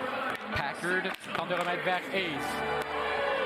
Il y aura hors-jeu à retardement. Là, Packard devra quitter puisque Hayes était rentré avant le disque. Ça n'aura aucune conséquence puisque le dégagement des Rorcal sera refusé. On reprendra à la droite. Ça précise de la joie de la voix plutôt le défenseur ici qui mène à un dégagement refusé. Et tu disais, l'Avalanche a repris du poil de la bête en début de troisième. Malgré tout, ils se sont fait marquer un but quand même sur la seule chance de marquer pour le Rorcal. Mais c'est pas terminé. Et 2 buts, ça va très rapidement. Puis il reste encore amplement de temps à l'Avalanche pour revenir dans ce match. Et même à ce niveau-là, il faut parler de l'opportunisme. Les Rorcal qui en ont fait preuve depuis, je dirais, les 10-12 dernières minutes. Depuis le début de la deuxième période. Sidney Kern, la gardienne de but du Colorado, a fait un très bon tournoi. Ça, c'est sûr, il n'y a pas à dire. Mais cet après-midi, le gardien des deux qui a le dessus, c'est clairement Philippe Néron. Il a gardé son équipe dans le match, puis il continue de le faire. Dans le cas de Sidney Kern, il a fait de bons arrêts, mais c'est pas la meilleure des deux aujourd'hui. On la voit toujours autant concentrée, Sidney Kern. Souvent stop le premier tir, mais parfois c'est sur le deuxième. Le Tremblay a eu plus de facilité à marquer. Le dégagement jusqu'à l'autre bout ne sera pas refusé, mais oh! Et là, c'est fait. On vient mettre de la neige au visage de Kern et il y aura un peu de rififi devant le filet encore une fois. Et une pénalité. Et une pénalité surtout pour le Rorcal. Donc, c'est une conduite antisportive ici. Ça laissait aucun doute. L'arbitre est très franc là-dessus. Et c'est un joueur d'impact pour le Rorcal. Si je ne m'abuse, c'est le numéro 11. C'est Maël Tremblay donc, qui sera chassé. Un geste qu'on ne veut pas voir d'un leader d'une équipe parce que c'est évident que ça va être appelé ça. Et si l'Avalanche cherchait une motivation supplémentaire pour renverser le momentum, c'est là que ça se passe à un autre moment clé de ce match. Ça fait 2-3 déjà depuis 13h30. Et tu l'as bien mentionné, c'est un des éléments clés des Rorcal qui se retrouvent au banc. Maël Tremblay, déjà 2 buts ce soir. On verra ce que les gros éléments de l'Avalanche pourront faire. Là, je vois Porter et Hayes sur la glace avec Packard. Bon, il y a aussi Kawasaki qui joue très bien. Et c'est d'ailleurs Hayes qui prend la rondelle. Remet à Park. C'est la Porter qui tente un tir. C'est passé à la gauche du filet. Là, on remet vers Léon qui perd le disque. Et c'est repris. Qui d'autre que Nathan Ouellet pour quitter son territoire. Ouellet s'amène vers le filet. Bon échec avant. Face à Hayes dans le coin qui reçoit l'aide de Kawasaki. On remet vers Packard. Il y aura une montée, là, possiblement un 3 contre 3. Packard s'amène avec Kawasaki au filet, au beau jeu défensif là, de Gagnon qui permet de remettre le 10 dans le coin. Et la passe devant le filet. Oh, beau jeu encore une fois en défensive. Défense supplémentaire qui était très important ici. C'est pas des grandes choses, c'est des petites choses, mais ça fait la différence. Exactement. Et là, les Rorcal sont très solides. Oui. On réussit le dégagement. Il reste une 10 à la pénalité à Maël Tremblay. On pourra apporter des changements. Là. Nouvelle unité sur la glace pour la troupe de Frédéric Véro. Là, Porter reprend derrière son filet. On devra organiser une attaque. L'attaque à 5 du Colorado qui aimerait bien marquer un but dans un temps très propice. Les défenseurs Gagnon et Gaudreau pour les Rorcal n'ont pas été substitués encore depuis le début de ce désavantage numérique. Donc, ils ont la confiance de leur entraîneur. Et là, ce sera Porter dans le coin qui remet vers Packard. Packard vers Gelflund qui perd le disque. Le dégagement, ce sera bloqué par Gelflund. Et la rondelle quittera tout de même le territoire de Charlevoix. On se réorganisera. Porter, passe rapide pour Packard qui laisse à Remy Karsh. Karsh toujours rentre en territoire. Elle a Hurts à ses côtés. Et elle a également Harry Gelflund dans le fond de la zone. Tentative vers devant le filet. Le tir, ça rate à la droite. Le tir de Remy Karsh, la pointe. Et est-ce qu'elle en aura un deuxième? Oui. C'est stoppé avec le masque et le gant pour Philippe Néron. Le premier des deux lancers de Remy Karsh a vraiment passé près de surprendre le gardien de but. La rondelle était sautillante. C'était pas un lancer franc, mais c'était un lancer qui allait dans toutes les directions. Une balle papillon, comme on dirait au baseball. Et la deuxième, un peu plus élevée, il l'a vu du début. Donc, ce lancer pour Néron et a immobilisé la rondelle. Toujours en désavantage numérique, mais ça achève pour le Rorcal. Oui, il reste moins de 5 secondes à la pénalité à Maël Tremblay. Et là, on réussira à ramener le disque jusqu'à l'autre côté de la glace. Et ce sera repris par l'Avalanche. On joue maintenant à 5 contre 5. C'est repris là par Matthew Strawn. Strawn relancera de son territoire. Belle passe vers Gelflund. C'est intercepté. Beau jeu en défensive de Véro. Et là, Tremblay à la sortie du banc se fait insistant pour tenter de reprendre le disque. Finalement. On vient tout juste de se faire substituer pour Olivier Gagnon, le défenseur. Ça faisait plus de 2 minutes qu'il était sur la patinoire. Oui, c'est repris là par Remy Karsh derrière son filet. Karsh, belle feinte.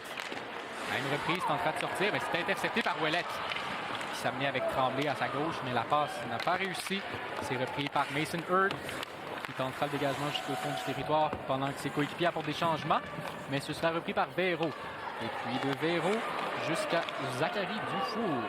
Dufour, la relance vers Tremblay. Maël Tremblay, intercepté par Dane Merle. Et c'est repris là, finalement par Tremblay, qui s'amène avec Ouellette. Le jeu avorte au jeu défensif de Matthew Strong. C'est repris. Mason Hurd qui tente de rejoindre Kawasaki. Oh, Kawasaki, oh, on a été chanceux ici là, du côté de Owen Hayes qui s'amène avec deux joueurs derrière lui. Hayes, là, c'est Leon qui prend le disque. Leon devant le filet, la passe, le tir et le but! C'est fait. Blake Kawasaki, son deuxième du match. Et une séquence très particulière ici qui mène au troisième but de l'Avalanche. On voit Leon qui s'en vient donc derrière le filet. Remarqué devant le filet, le numéro 5 pousse le défenseur à terre. Et à ce moment-là, on voulait une pénalité. Évidemment, il est seul par la suite et enfile l'aiguille dans la lucarne. Ouh! Oui, on voit Dufour là qui a des réprimandes à faire aux officiels, possiblement avec raison. Là, Pas heureux du côté de l'entraîneur du Roccal, Jérôme Tremblay, c'est certain de ce dénouement. C'est 4-3, on a toujours l'avance pour l'équipe locale, mais ça pourrait être ce qui redonne le momentum à l'Avalanche. Et là, Porter voulait remettre vers Hayes. C'est repris défensivement par les Roccal, on se réorganisera. On tente de quitter notre territoire et c'est fait là. Tremblay qui repousse un peu plus loin. On a encore une fois Nathan Ouellette sans pression. Il reviendra là. Très bonne approche au porteur là, du côté des Roccal. La pression avant de Tremblay, Ouellette m'impressionne beaucoup depuis le début du match. Oui, mais ils sont beaucoup sur la glace. Exactement, alors que... Oh, et là, Kawasaki devant le filet. Là, encore une fois, le jeune des Roccal qui a des réprimandes à offrir aux officiels. Oh. Et là, il y aura pénalité. On attend de voir qui touchera le disque. Finalement, c'est une pénalité au Roccal. Le tir, le retour. Kawasaki devant le filet, on force. Non. L'arbitre dit non. Wow. L'arbitre dit non. Mais il y aura pénalité au Roccal. OK, et ça, c'est particulier parce que c'est vraiment le défenseur. C'est le numéro 12 du Roccal qui prend la pénalité. C'est Didier Lavoie. Et lui était fâché contre l'officiel parce qu'il y avait une pénalité qui n'a pas été appelée. Et lorsqu'il a justement fait savoir son mécontentement, c'est là que l'arbitre a levé le bras pour appeler une pénalité d'inconduite. Par la suite, le jeu s'en va devant le filet. Et d'après moi, l'arbitre sifflait la pénalité parce qu'on a touché à la rondelle du côté du Roccal. C'est pour ça que sur le retour de lancer, on n'a pas accordé le but. Et on voit donc souvent cette reprise. La pénalité est dans le bras de l'arbitre, de l'officiel. Le premier lancé, ça touche au gardien. C'est là qu'on doit siffler. Alors qu'on revoit la séquence. Et ça, c'est pas à ce moment-là la pénalité. Donc, c'était pas accroché, c'était pas retenu. Il y avait déjà la pénalité pour l'officiel. C'était devant le filet que ça s'était produit. Mais, ça brasse. Ce match-là, je te dis, il y en a beaucoup des revirements de situation. On en a pour notre argent jusqu'à maintenant. 4-3 la marque en faveur de Charlevoix. Puis au tournoi Pee-Wee, c'est pas dur en avoir pour son argent parce que c'est pas cher. Exactement. Alors que l'Avalanche tente de s'installer dans la zone du Roccal, là, ce sera fait. C'est repris par Packard. La passe. Oh, le tir touche le poteau. Léon a touché le poteau à la gauche. Ce sera repris. Packard. Remet à Léon. Léon pour Packard derrière le filet. Packard toujours. C'est repris. Oh, là, la rondelle se retrouve devant le filet. Mêlée qui éclate. Le Roccal réussira possiblement à sortir de son territoire. Non, c'est arrêté par Hayes à la pointe. Porter reprend. Maintien en territoire. Porter amène une rondelle au filet. C'est raté à la droite. C'est repris vers le Roccal, mais finalement Kawasaki dans le coin. Le numéro 7 maintenant Leon. Ramène à Packard. Packard vers Hayes. Le tir. C'est complètement raté, mais ça dévie. Ça a passé bien proche. Là. Leon reprend dans le coin. Leon toujours. Protège sa rondelle. Packard est venu l'aider, mais c'est repris par Porter. De retour à Packard. Oh, beau jeu là de Olivier Gagnon qui a réussi à rediriger la rondelle jusqu'au bout, tout pratiquement. C'est ce que Kevin Porter fera en réorganisant l'attaque derrière son filet. Porter, une passe jusqu'à Colton Leon. Et encore une fois, le défenseur droit, Olivier Gagnon, demeure sur la patinoire. Oui, des deux côtés, là, on a d'un côté Porter qui demeure là, sur la patinoire avec Leon et Hayes. Et de l'autre côté, du coup, le retour, le but! Colton Leon fait 4-4. On profite de notre avantage numérique du côté de l'Avalanche. On va s'en vouloir du côté de la voie de l'indiscipline, mais les gros canons de l'Avalanche, les gros canons des Rockies qui font tout en cet après-midi. Et Leon profite d'un retour de lancer. Kawasaki a la rondelle ici en entrée de zone. Redonne à la défense. Un lancer de Packard qui s'en vient devant le filet. Et là, il y a 3 joueurs d'Avalanche qui convergent vers le gardien Néron. On ne pouvait plus rien faire. On va peut-être... Il fait le premier arrêt, c'est ça qu'on demande au gardien de but, évidemment, mais Arsenault était trop loin, le défenseur, plutôt Véro, le défenseur de Charlevoix. Oh, et on a un match nul. Et c'est un thème récurrent dans ce match de se faire oublier près du gardien pour prendre un retour, parce que les deux gardiens, malgré le score de 4-4, ont été excellents sur les premiers tirs. Alors que c'est repris par Packard. Et la rondelle se retrouve au banc du Roccal, on devra reprendre.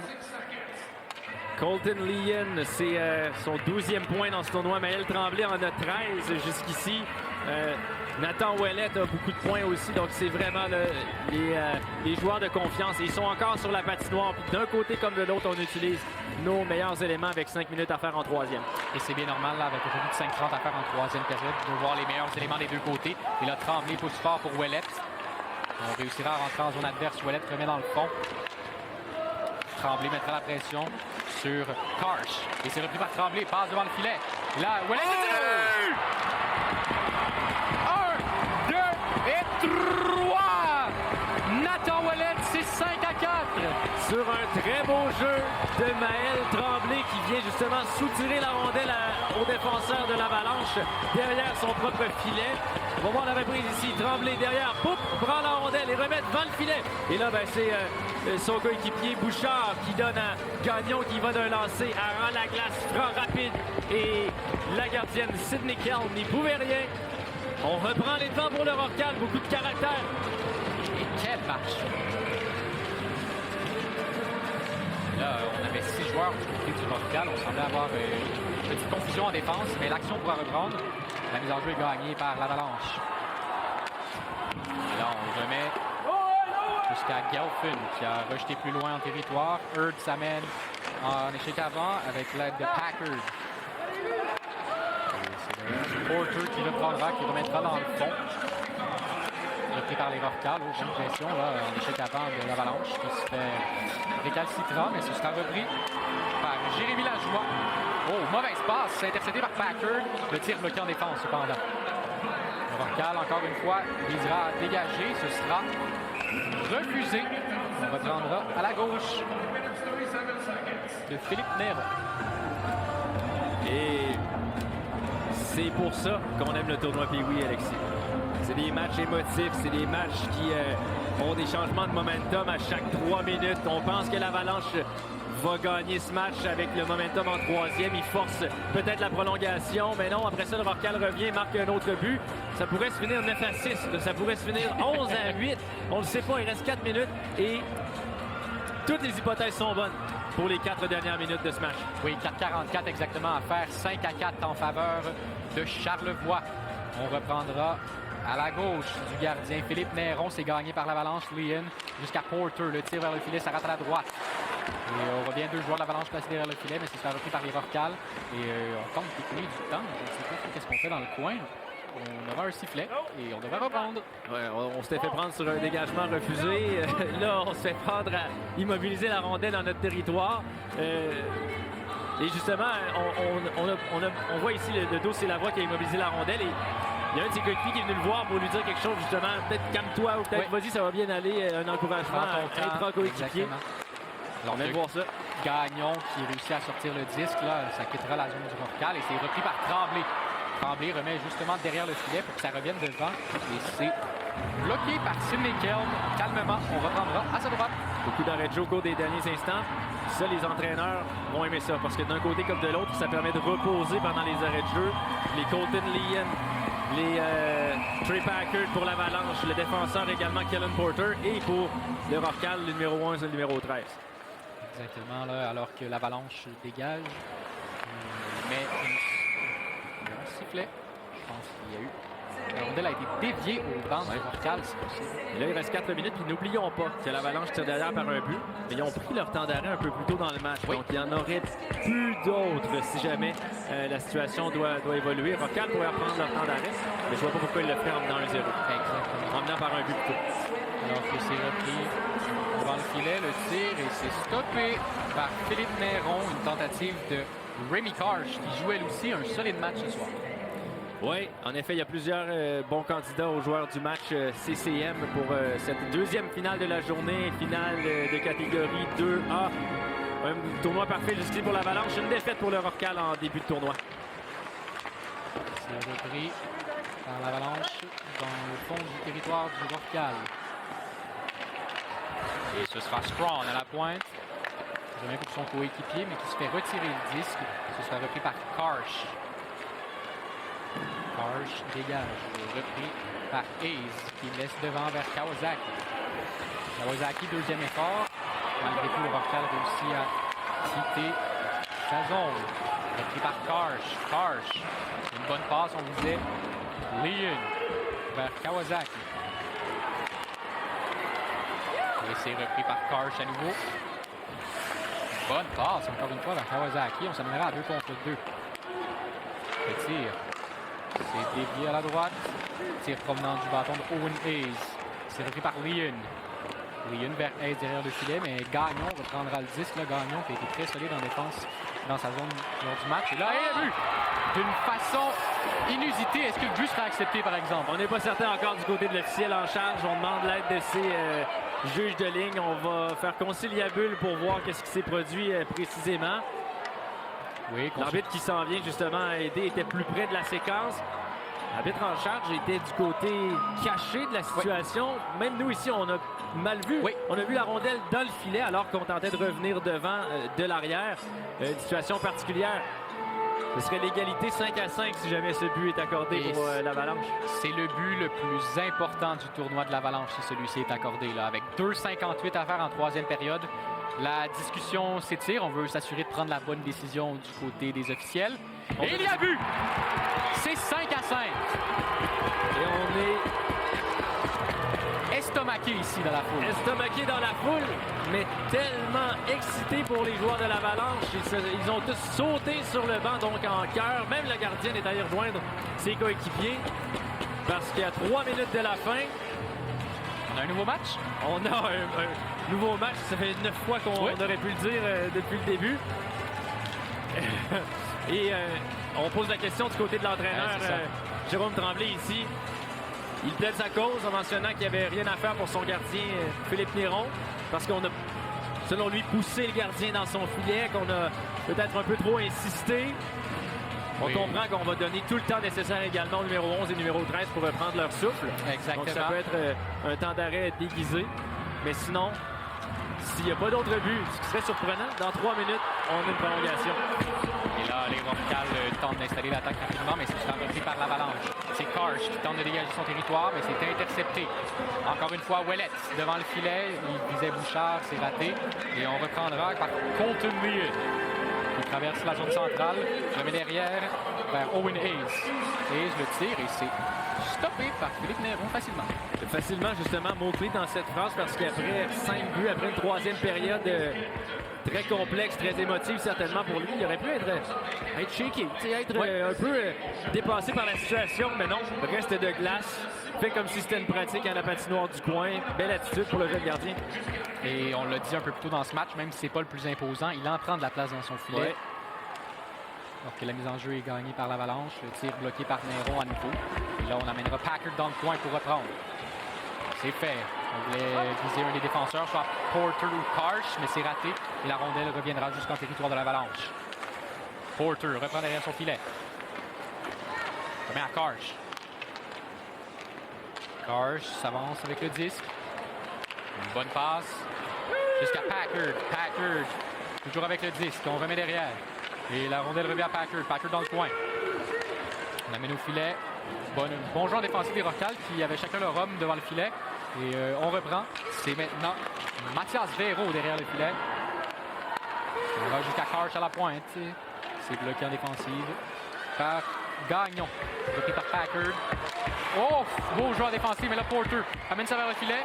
Et le disque est près du filet, mais on se retrouve dans le coin finalement. Et c'est Hurt vers Packard jusqu'à Porter. Porter à la pointe, le tir. Ça passe par-dessus le filet à la gauche. Et là, encore une fois.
N'a jamais perdu son calme. Et on voit aussi à ses côtés Remy Karsh qui a bien joué avec sa vitesse. Là. Et pendant qu'on voit l'Avalanche célébrer d'un côté, eh bien c'est le rassemblement de l'autre côté, du côté des Rorcals. Là, tous autour de notre gardien, Philippe Néron, qui n'a absolument rien à se reprocher. Non, qui a été solide tout au long de la rencontre. Des lancers puissants, des joueurs plus gros, plus rapides du côté de l'Avalanche, mais on avait le contrôle de ce match. On y est presque arrivé quand même. La performance que les Rorcals ont offert cet après-midi est très inspirante. Ils n'ont pas de quoi rougir vraiment. Ils ont donné chaud à l'équipe internationale cet après-midi. Ils ont surtout donné un spectacle incroyable. Et malgré la défaite qui doit être amère présentement, des souvenirs impérissables pour tous ces joueurs. Et dans quelques instants, on amorcera les célébrations du côté de la classe 2A, alors que les deux équipes s'amènent au centre de la glace. Et je suis ici depuis hier après-midi, j'en ai vu des matchs, et selon moi, c'était le meilleur que j'ai assisté à ce tournoi, ici au centre Vidéotron, là.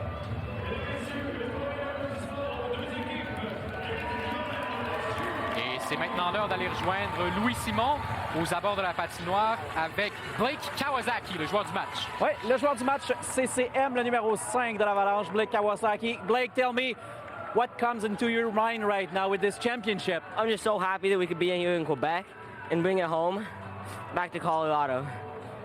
Yeah. And actually, what came into your mind when you were down by 2? It was 4-2 for the opponent. Yeah, I just wanted to get back into it. We knew we could get it. We knew we were better. We could just get on them.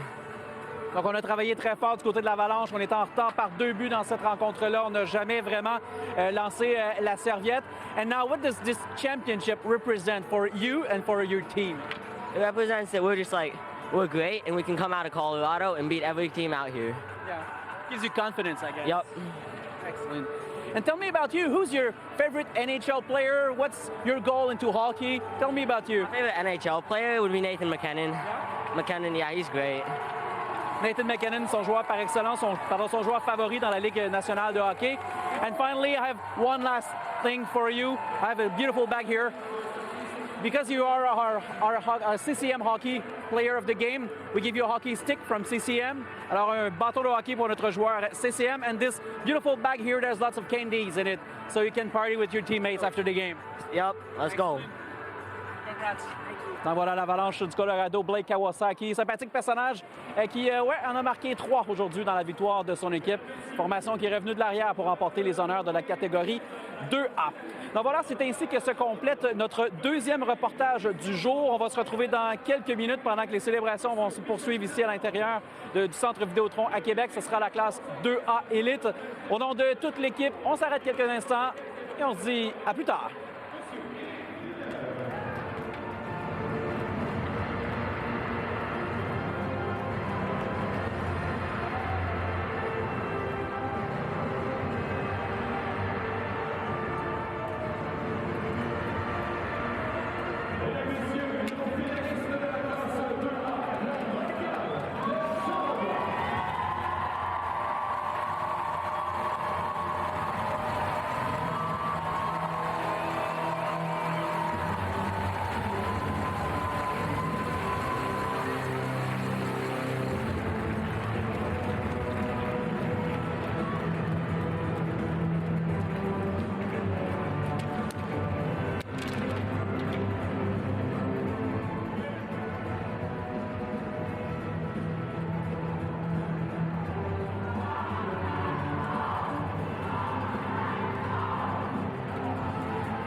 Ladies and gentlemen, our champion of the AA division, Colorado Avalanche.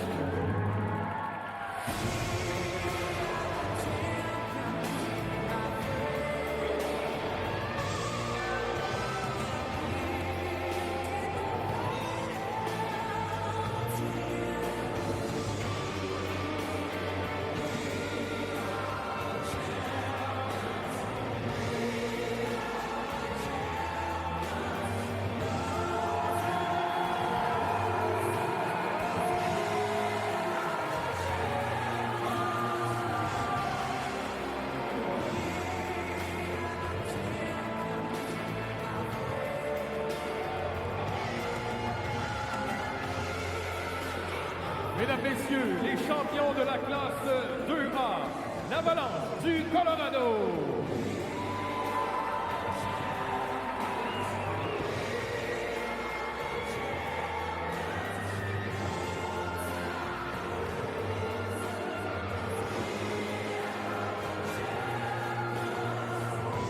Et un certificat d'ameublement tangué sera remis aux champions dans le vestiaire.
Mais tu devras le faire rapidement quand tu vas battre le pointage de notre joueur vedette invité qui sera Simon Gagné. Alors Éric, es-tu prêt? Dans 3, 2, 1, c'est parti. Il est fort. Éclair au cheval. Vol au vent. Trou plein. Mac and cheese. Sel de mer. Beurre de pinot. Beurre d'arachide. Sel de pomme. Banane split. Noix de poulet. Pâte. Cœur de palmier. Pâte. Salsa. BLT. Petit fromage bleu. Carotte. Gâteau forêt noir. Huile arc-en-ciel. Alors, toute une performance à notre participant Éric Terrien qui a eu 16 bonnes réponses. Alors, maintenant, allons à la prestation de notre joueur vedette Simon Gagné. Simon Gagné, ancien joueur de la Ligue nationale. Filet de porc. Éclair au chocolat. Avion nuage. Décolle passe. Trou de bain. Écran. Passe. Sel de mer. Beurre d'arachide.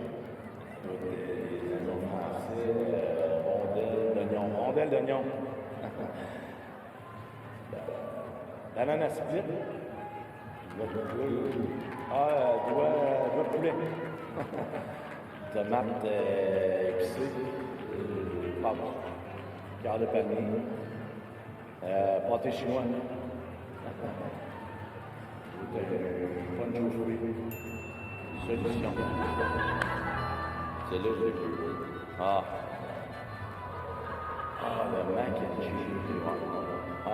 Ça cherchait une affaire piquante.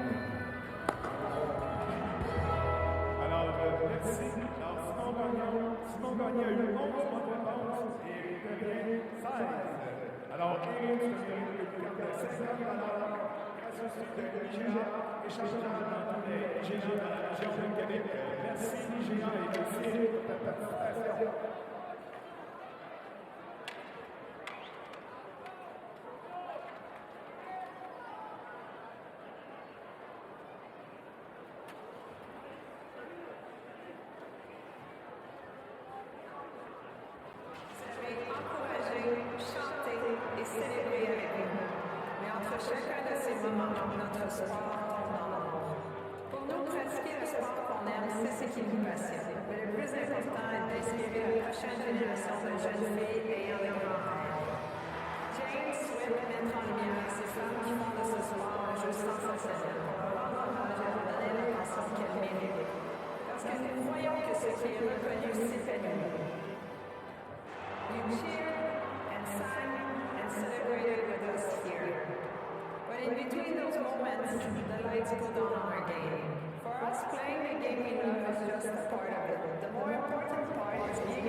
C'est toujours le 62e tournoi international de hockey Pee-Wee en direct du Centre Vidéotron à Québec. Donc, dans quelques instants, on va assister ensemble à certainement une autre bonne dose d'émotion pour ce troisième match de finale de la journée. Je vous rappelle, aujourd'hui, ce sont les 3 premières finales dimanche prochain. Soyez avec nous également pour les 3 finales suivantes de cette 62e édition.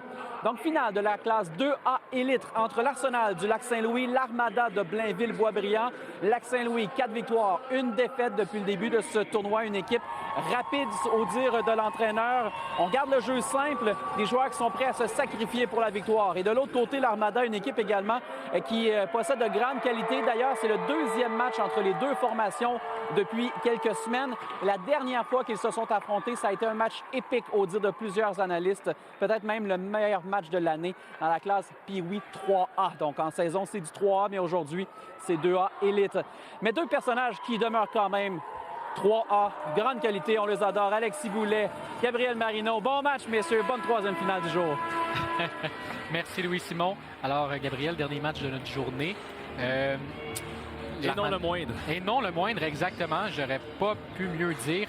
L'Arsenal du Lac-Saint-Louis qui visera à venger sa seule défaite du tournoi, 1-0 aux mains des Cascades Élites, l'équipe contre qui l'Armada a gagné en demi-finale. Exact, en demi-finale par la marque de 1-0 en entrée de tournoi, donc pour l'Arsenal du Lac-Saint-Louis. Et c'est assez peu commun de voir l'Arsenal maintenu à un jeu blanc parce qu'il possède peut-être le meilleur joueur M13 au Québec en James Cantlebury, 118 points en 30 parties présentement dans la ligue la plus forte de cette catégorie d'âge. C'est vraiment le joueur vedette à surveiller pour l'équipe en blanc cet après-midi. De l'autre côté, l'Armada, une équipe tellement défensive. C'est 2 buts accordés au total depuis le début du tournoi. Et c'est 6 matchs. C'est le 6e match de l'équipe, justement. Donc, on a accordé un but contre les joueurs japonais. Et ensuite, on a accordé un but également contre les Bears de Hershey Junior. Et par la suite, c'est 3 jeux blancs. Donc, les gardiens de but vont être à surveiller aussi pendant cette rencontre.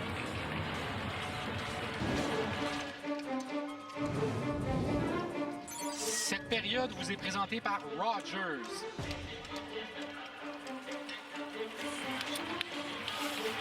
Et on est prêt pour le début de ce match entre l'Armada et l'Arsenal du Lac-Saint-Louis.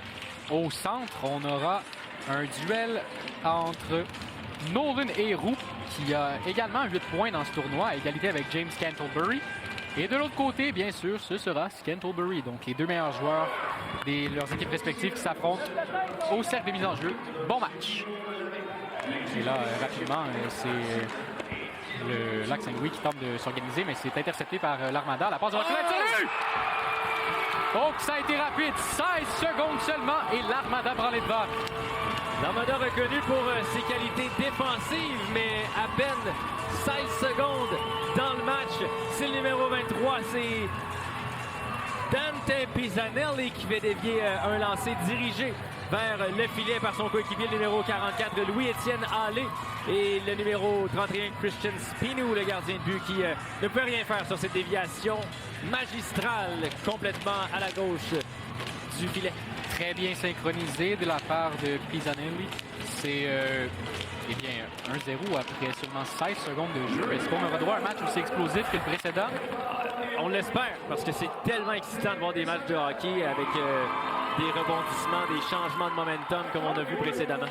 Et là, l'Arsenal qui tente de quitter son territoire, c'est le numéro 35, Vincent Chevier, qui a réussi à remettre jusque dans le terrain de l'Armada. Et c'est repris, là, justement. On vit Chevier qui prendra un tir. C'est arrêté par le gardien de l'Armada. Il n'y aura pas de retour. Le numéro 37, donc, d'office Mathis Fortin pour l'Armada. Un des 2 gardiens de but excessivement efficace depuis le début du tournoi. On en parlait. 2 buts accordés au total. Alors, si jamais la tendance se maintient, c'est déjà très bien parti pour l'équipe qui, en saison régulière, est représentée par les seigneurs des Mille-Îles, mais ils ont remporté donc le droit de représenter l'Armada de Blainville-Boisbriand au tournoi Pee-Wee. Et je le regarde depuis le début de ce match, là, Mathis Fortin, concentré dans sa bulle, ne laisse rien le déranger. Et il n'y a seulement qu'une minute de jouer, mais déjà, on le sent très en confiance dans sa cage. Grand format aussi. Exactement. Alors que l'Arsenal reprend dans son territoire et on amorcera la relance vers Raphaël Tétrault, mais c'est repris et c'est finalement Gianni Cunsolo derrière son filet qui remet à son coéquipier. On a montré une attaque à 3 contre 3. Et là, il faut le surveiller, lui, là, Scantlebury qui lance un tir jusqu'au filet. C'est arrêté par Fortin. Et ce sera repris par l'Armada. Scantlebury qui tente quand même de mettre la pression, là. Et c'est finalement Cloutier qui a réussi à faire quitter son territoire. Et là, ce sera repris, là. Oh! Une passe dans les patins. Ça aurait pu être très dangereux, ça, à l'endroit de Matt Vesquet. Et c'est repris. L'Arsenal s'approche. Le jeu avorte. Et il y aura pénalité. Je crois que l'Armada sera chassé pour avoir eu 6 joueurs. Exactement. Trop de joueurs sur la patinoire, donc alors qu'on amorçait une contre-attaque à 3 contre 2. Et l'Armada, qui devra se défendre en début de match contre Lac-Saint-Louis, qui a toujours eu des joueurs explosifs, des joueurs impressionnants, des joueurs au sommet du classement, les meilleurs pointeurs de la Ligue d'excellence du Québec, année après année. Cette fois, c'est Scantlebury, numéro 29. Exactement. Parlant de Scantlebury, c'est lui qui a remporté la mise en jeu en territoire offensif pour remettre à son défenseur. L'Arsenal tentera de s'installer. Scantlebury se dirige vers le filet. C'est lui qui reprendra la rondelle. Scantlebury prend son temps. Toujours Scantlebury. Regarde ses options, passe devant le filet. C'était à l'intention de Nolan Wilson, mais ça avorte. Un dégagement de l'Armada, et ça a été bien fait. Et si je suis l'Arsenal en ce moment, c'est le moment rêvé de remettre les pendules à l'heure, remettre ça à 0. Complètement, mais l'Armada, solide en défensive. On donne très peu d'espace, justement, dans l'enclave. Ça va se passer peut-être à l'extérieur de l'enclave. On va essayer de mettre des lancers au filet, prendre des retours. Et comme tu mentionnais en début de reportage, l'entraîneur Marc-Antoine D'Amico de Blainville-Boisbriand l'a dit, ils se sont affrontés ces deux équipes plus tôt cette saison. Ça avait été gagné par l'Armada, par les Seigneurs de Mélile à cette époque. Et c'était un des meilleurs matchs qu'il a vu, qu'il a entraîné dans sa carrière, dans sa vie. Espérons que ce soit encore la même chose aujourd'hui. Et déjà en début de match, là, on voit que l'entraîneur-chef Luca Ciampani tient beaucoup à Scantlebury. Il a passé pratiquement 100% du temps sur la glace depuis le début de la rencontre. Et là, la rondelle qui se rend jusqu'au gardien, Christian Spinou, qui laisse à son défenseur. C'est repris par Cadrin derrière son filet. Et on amorce la relance. De retour vers Cadrin. Et on recommencera le tout derrière le filet de Spinou. Dans la défensive temps promise de l'Armada qui démontre bien très efficacité en début de période de 3 minutes de jouer et rien de dangereux par Lac-Saint-Louis. Scantlebury qui tentait de remettre devant le filet après avoir raté son tir là et ce sera repris à la pointe, bloqué en défense, bien fait et un dégagement jusqu'à l'autre bout. On pourra apporter des changements du côté de l'Armada. Ce sera repris par Dante Pisanelli derrière son filet. C'est maintenant Kuncello qui reprend.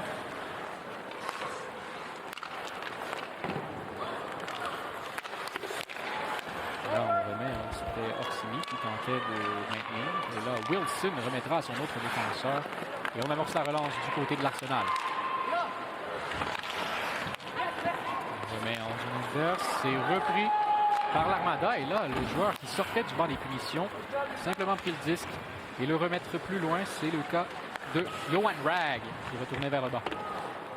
Et là, l'Arsenal, on tentera de s'organiser. Les 5 joueurs ont descendu bien bas pour pouvoir relancer cette attaque. Orsini dans le coin qui est devant Jasmin. Ça a été remporté par ce dernier et l'Armada pourra s'installer. On ramène devant le filet. Il s'est fait oublier le tir de but! C'est 2-0. Carrier-Puis rajoute sa touche à ce match. Et honnêtement, on va être frustré du côté des entraîneurs de l'Arsenal parce qu'il se passait rien. On avait le contrôle de la rondelle, on descendait bas, mais on n'avait pas de vitesse. Les 5 joueurs avaient les pieds dans le béton. Et c'est ce qui a permis donc la contre-attaque. On envoie la rondelle au filet et le 38 qui enfile l'aiguille devant le gardien avec une feinte gauche-droite par la suite. Il ne pouvait rien, le pauvre. Mais vraiment, là, il va falloir se réveiller pour l'Arsenal parce que c'était une séquence assez spéciale. Merci. Oui, pas le début de match souhaité pour la troupe de Luca Ciampini, qui a été un ancien de la GMQ d'ailleurs, qui jouait avec Halifax, notamment. Les championnats avec Foucalé, McKinnon et Jonathan Drouin. Exactement. Alors là, l'Arsenal tente de s'installer. Il y aurait eu hors-jeu.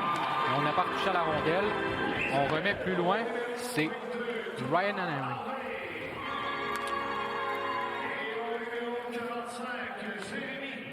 Et cette l'Hôtel Alt qui nous a accueillis en fin de semaine, un endroit ravissant, chaleureux. On a été très, très bien accueillis au cœur de Québec, des chambres spacieuses. Toute l'équipe de production s'y trouvait hier soir et on remettra le tout à la semaine prochaine. Vraiment un bel accueil, un merci à toute l'équipe du Alt. Parce que c'est notre premier dimanche de 2 qui verront des finales au Centre Vidéotron de Québec pour ce tournoi Pee-Wee modifié et repoussé également en raison de la pandémie. Catégorie 2A élite cet après-midi qui en réalité c'est du Pee-Wee 3A, c'est du M13 3A devrais-je dire maintenant, depuis qu'on a rebaptisé les noms de catégories.